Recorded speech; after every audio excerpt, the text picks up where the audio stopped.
Selamat datang di tutorial pelaporan pajak dengan formulir 1770S melalui e-filing. Tutorial ini berlaku untuk Anda yang merupakan karyawan berpenghasilan di atas 60 juta per tahun. Hal yang pertama kali Anda harus siapkan adalah bukti potong yang Anda peroleh dari perusahaan tempat Anda bekerja. Anda dapat menggunakan perangkat baik laptop, tab, atau smartphone yang terkoneksi dengan internet. Pertama, buka situs www.pajak.go.id lalu tekan login.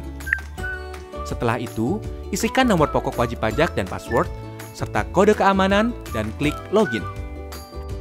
Anda akan diarahkan ke dashboard layanan digital perpajakan. Klik pada tab Lapor, klik pada ikon e-filing, kemudian klik Buat SPT. Anda akan diberikan beberapa pertanyaan terkait dengan status Anda. Anda dapat mengisi melalui formulir, panduan, atau upload SPT. Pada tutorial ini, kita akan menjelaskan pengisian SPT 1770S menggunakan formulir. Maka, pilih opsi dengan bentuk formulir. Tekan tombol SPT 1770S dengan formulir. Tahapan pertama dalam pengisian SPT adalah isi data formulir. Isi tahun pajak, isi status SPT normal. Pembetulan hanya dipilih jika Anda menemukan kesalahan pada SPT tahunan yang sudah Anda laporkan sebelumnya. Lalu klik langkah selanjutnya. Sistem akan mendeteksi secara otomatis apabila ada data pembayaran pajak dari pihak ketiga. Gunakan data pembayaran tersebut untuk pengisian SPT dengan tekan Iya. Bila tidak, Anda dapat menggunakan formulir bukti potong sebagai acuan pengisian SPT. Pada lampiran 2, pada bagian A, isikan data penghasilan final. Pastikan data penghasilan final yang terekam telah sesuai dengan bukti potong yang Anda terima. Jika ada bukti potong yang belum terinput, klik Tambah.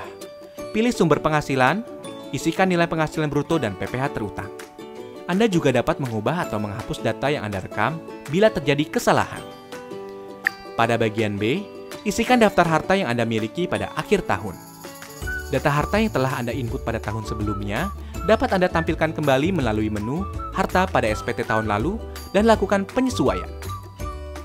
Jika Anda ingin menambahkan data harta lainnya, klik Tambah. Pilih kode harta sesuai dengan jenis harta, isikan keterangan nama harta dan tahun perolehan.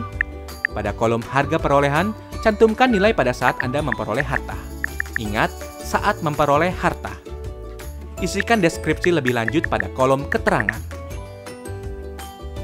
Pada bagian C, isikan daftar utang pada akhir tahun. Data utang yang telah Anda input pada tahun sebelumnya dapat Anda tampilkan kembali melalui menu utang pada SPT tahun lalu dan lakukan penyesuaian. Jika Anda ingin menambahkan data utang lainnya, klik Tambah. Pilih kode utang sesuai dengan jenis utang, nama pemberi pinjaman, alamat pemberi pinjaman, tahun pinjaman, dan jumlah utang yang tersisa pada akhir tahun. Klik Lanjut. Pada bagian D, isikan daftar susunan anggota keluarga sesuai dengan kondisi pada awal tahun pajak SPT yang Anda laporkan. Klik langkah berikutnya. Pada lampiran 1, bagian A, isikan penghasilan bersih yang diperoleh dari dalam negeri yang bukan final antara lain bunga, royalti, sewa, penghargaan dan hadiah, keuntungan dari penjualan atau pengalihan harta, penghasilan lainnya. Pada bagian B, isikan penghasilan yang tidak termasuk objek pajak sesuai dengan pasal 4 ayat 3 Undang-Undang Pajak Penghasilan. Pada bagian C, isikan daftar pemotongan atau pemungutan pajak dari bukti potong yang telah Anda terima. Isikan jenis pajak, NPWP pemotong pajak yang valid, nomor bukti pemotongan atau pemungutan, tanggal bukti pemotongan atau pemungutan, dan jumlah PPh yang dipotong atau dipungut. Klik langkah berikutnya.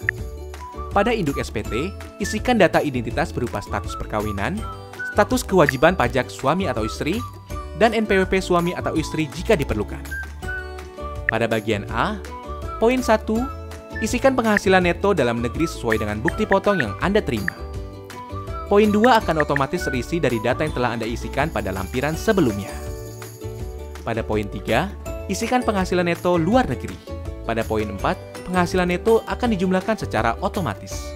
Pada poin 5, isikan jumlah zakat yang Anda bayarkan kepada lembaga zakat yang telah disahkan oleh pemerintah. Poin 6 akan terisi otomatis.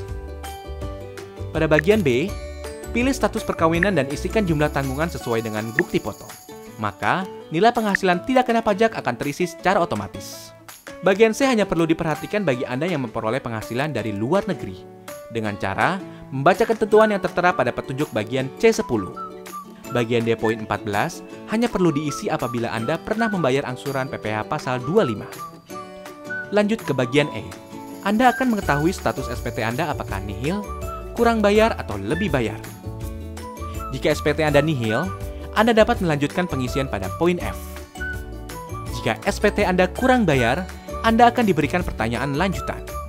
Jika Anda belum membayar, pilih belum dan Anda akan diarahkan untuk membuat e-billing terlebih dahulu.